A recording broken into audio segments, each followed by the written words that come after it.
The sky was bruised. Clouds, heavy and swollen, pressed low over the highlands, their bellies split by veins of lightning that crawled across the horizon. Wind howled through the jagged cliffs, bending the dry grass flat against the earth. The air was thick with the smell of rain not yet fallen, sharp, metallic, and full of warning. Down in the valley, the forest waited, ancient and uneasy. The trees shivered before the storm, their branches whispering to each other in the language of leaves. Beneath them, shadows pooled, deep, alive, and listening. From the edge of the forest, a wolf limped into the open. She was young, no more than 2 years old, her coat the color of smoke and frost. One leg dragged behind her, a scarred reminder of some forgotten trap.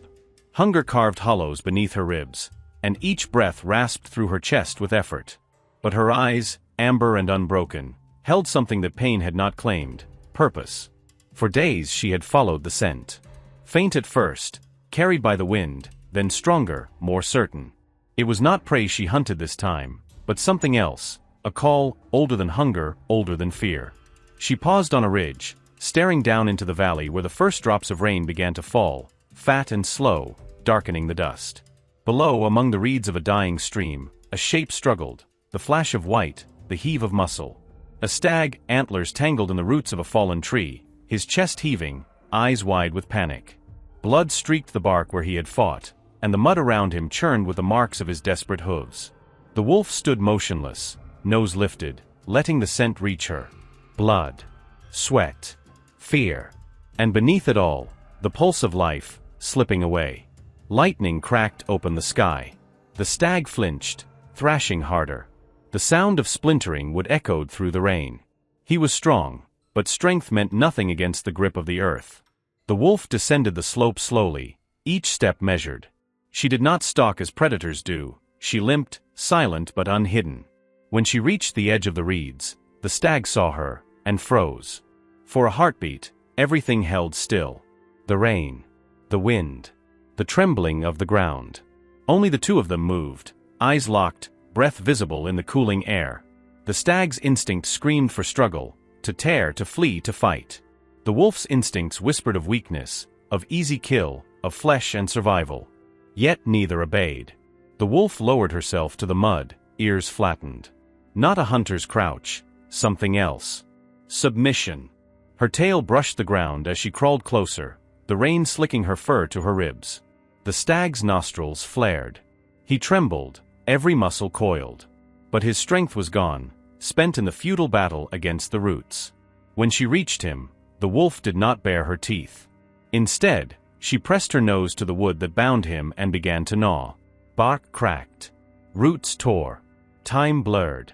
The storm raged above them, lightning flashing silver across fur and antler alike. At last, with a sound like the snapping of bone, the last root broke. The stag lurched free, staggering, wild-eyed, blood streaking down his leg. The wolf backed away instantly, mud splattering as she sank to her haunches. She watched him, panting, her tongue lolling from exhaustion. The stag stood over her, breath steaming, torn between flight and confusion. The wind shifted. He could smell her blood too, faint but fresh. The limp was no illusion. Her wound had reopened, red mingling with rain, washing down her leg in ribbons. For a long moment, they remained, predator and prey, balanced between instinct and something stranger. Then thunder rolled again, louder this time, and both turned toward the sound. From the ridge where the wolf had come, movement rippled through the grass. 3 figures, dark against the lightning. Wolves. Bigger, stronger, their shapes sleek and confident. A pack. They had followed her trail, and now they smelled the same thing she did. Blood. Weakness. Prey. The stag bolted. The wolf turned, but her pack was already upon her. The lead male, scarred and proud, lunged forward, teeth bared. His snarl was not of welcome, it was accusation. Betrayal. He had watched her linger near human traps, waste time on dying creatures. Now he saw the stag scent heavy on her fur, and the blood she had not taken. He lunged again, jaws clamping down on her shoulder. She cried out, not in fear but in fury. The pack surrounded her, tails high, circling. The leader growled deep, commanding her to submit. She didn't. Not this time. She snapped back, teeth flashing through the rain, and broke from their circle in a spray of mud. Her legs carried her faster than her pain should have allowed, back toward the valley, toward the fleeing stag. The pack gave chase. The night filled with their cries, sharp and cruel, cutting through the storm. Down in the reeds, the stag stumbled again. His leg buckled. The wound bled anew. He turned trembling, as the wolf reappeared from the shadows, limping but relentless. She placed herself between him and the ridge, where the rest of her kind came racing down like shadows with teeth. The stag didn't understand. Perhaps he didn't need to. The first of the pack reached them, a young female, hungry and reckless. She leapt for the stag's throat. The lone wolf intercepted, slamming into her midair, both tumbling into the mud. Snarls and rain merged into chaos. The leader arrived next, eyes burning with wrath, jaws locking onto the back of her neck. She twisted free, blood streaming down her fur, and bit his foreleg, drawing a startled yelp. The stag staggered backward, unsure, until his hind leg struck something solid, a tree trunk split by lightning. Behind it, the land dropped steeply into a narrow ravine, filled with rushing water. His hooves slipped dangerously close to the edge.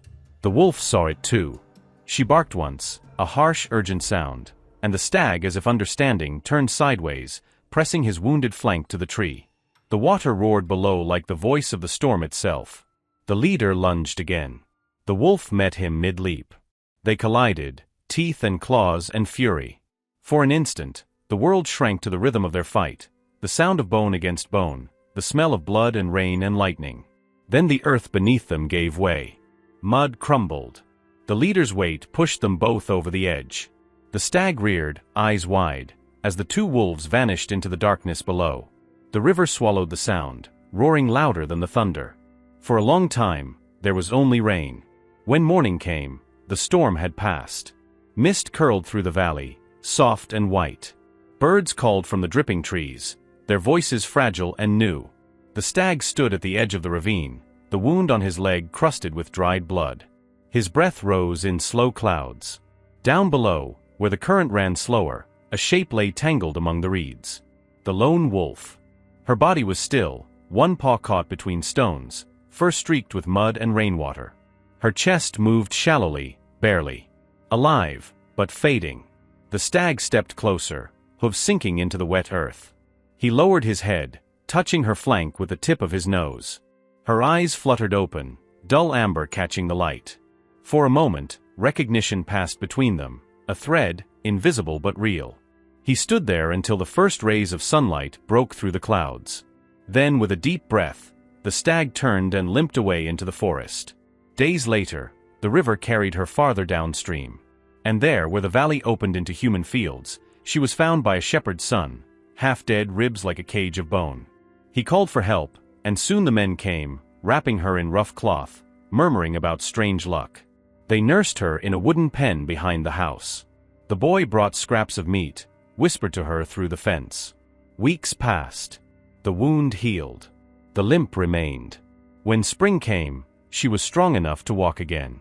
One morning, before the boy awoke, she pushed open the gate with her nose and limped into the dawn. No one stopped her. She crossed the fields, following the smell of rain, until she reached the forest again. And there, in the dappled light, she lifted her head, ears pricking. A sound. Faint, distant. The rustle of leaves. The snap of branches. From the shadows stepped a stag. His antlers had regrown, broader now, crowned with the sheen of youth renewed. A thin scar traced his hind leg, half hidden by fur. For a moment, he paused, watching her. Neither moved. The forest was silent.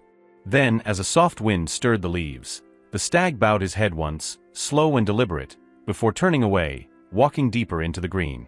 The wolf watched him go, her heart steady, her eyes bright. Above them, thunder rumbled once more far away, not a warning this time, but remembrance. And somewhere beyond words, beyond instinct, two lives, predator and prey, remained forever bound by a moment in the storm when mercy outweighed nature.